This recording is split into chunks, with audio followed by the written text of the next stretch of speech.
controllables. Is there any part of you that wishes maybe France had an easier run or had a much better performance last week as opposed to getting a scare like they did against Italy?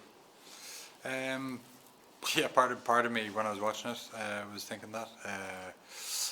But look, we got to see what France were like when they were tested, you know, so we learned some good things from that. But look, we knew this game, no matter what happened in the first game, for us or for them, it's going to be a standalone game come Saturday, and it's one of those kind of one-off big games. We know that there's going to be big consequences in terms of the rest of the tournament, win or lose. But you know, we're really focused on this game, and it's good to be able to say that because, you know, we were honest when we said we wanted to concentrate fully on Wales, and that's exactly what we did last week, which led to, you know, a decent performance. Especially, you know, first 30 was excellent, and then just dropped off a little bit, and it just takes a little bit. So good lessons in it for us as well. With the absence of Tadhg for long, does that affect the Ireland game plan much in terms of outside the scrum and line out? What he had brought to the creativity in midfield or playing off you, does that change a lot of your game plan? No, because we trust in the guys that we've got behind them to come in and do a good job. I thought Finlay was outstanding, you know, during the game, and I thought Tom O'Toole did brilliant off the bench. So, like, Tadhg is world class. He's built up that world class status through his performances. But these guys can become that if they, you know, can perform like he has. So they've got the opportunity now for the next however many weeks Tadhg is out. And it's important for us to build that depth, because we can't, you know, rely on one guy in that position going into a World Cup. Johnny, what can you expect from France? The usual, like what we've seen over the last few years, because they've had obviously outstanding success with whatever it is, 14 games in the bounce unbeaten. You know, they obviously, you know, Sean Edwards isn't the head coach, but you know, a lot of what he did with Wales, you can see it all over the team in terms of how they kick long, power, you know, real aggressive defence. So, you know, with some outstanding individuals littered through the team. So it's there's a full package really. That's the message, and we're going to have to be at our very best to get a win. And last year you watched on from the sideline, you're out due to injury, so are you really raring to go to be able to play this year? Yeah, I was saying today, this morning, I was just, the last two Wednesdays before France, over the last two fixtures, I've ended up pulling out, so, you know, to get through today is great. So I can look forward to the game, hopefully no more hiccups, so looking forward to it.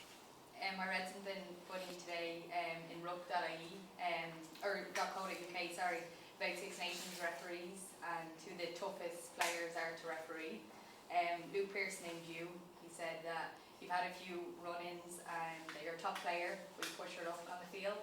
What do you make of that? I don't know.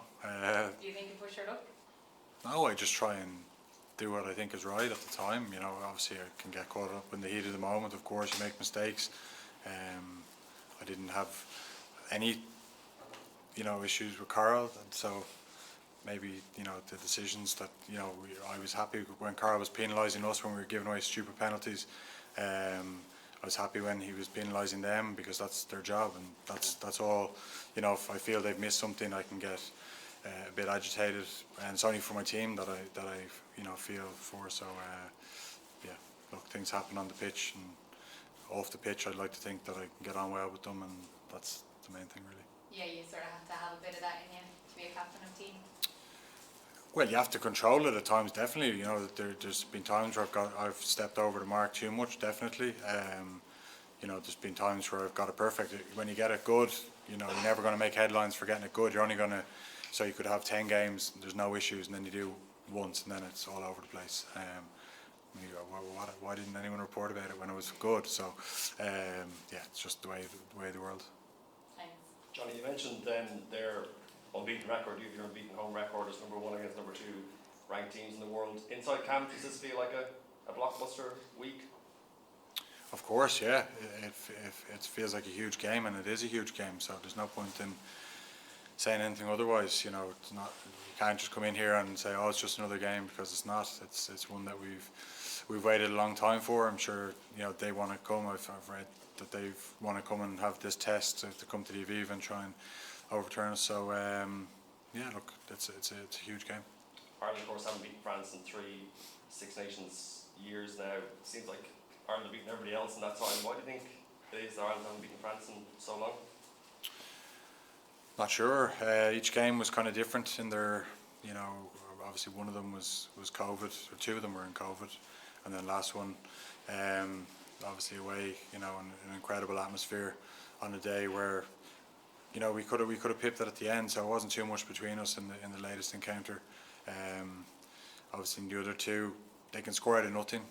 I think, you know, we got to, and you know, in a few of those games, I remember even the first one away during COVID, we had plenty of opportunities in 5 metres out from their line, and we weren't clinical enough, and we didn't take our chances. And Test match rugby often can be skewed by the performance can be skewed by if you score a few tries and you're clinical, you know, versus if you create 10 and you don't take any, you know, you're in turmoil. So it's yeah, that's kind of where we are after the Welsh game, because we were very clinical, but we did a lot of things, you know, wrong in other parts of our game. So we need to learn from them going into this week.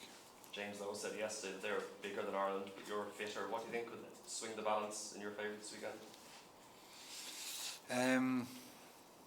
Yeah, but they're definitely bigger. You can see that clearly.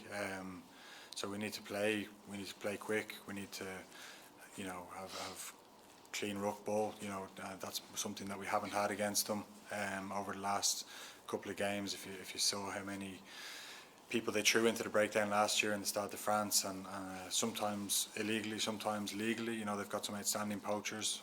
They push the boundaries definitely. But look, they're, like I said before, they're a full package team.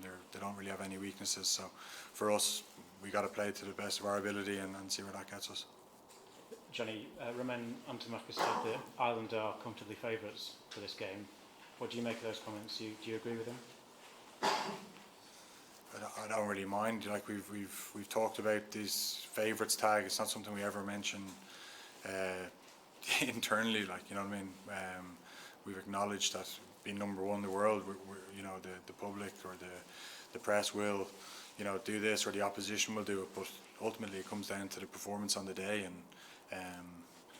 yeah, if we're favourites, we're favourites. It doesn't really bother me if that's what he says.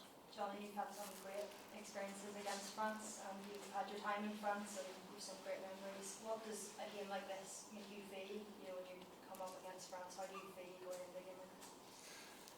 Yeah, like they are always big weeks. They can, you know, often something comes out of the woodwork for me in the French week. So I'm expecting something later in the week.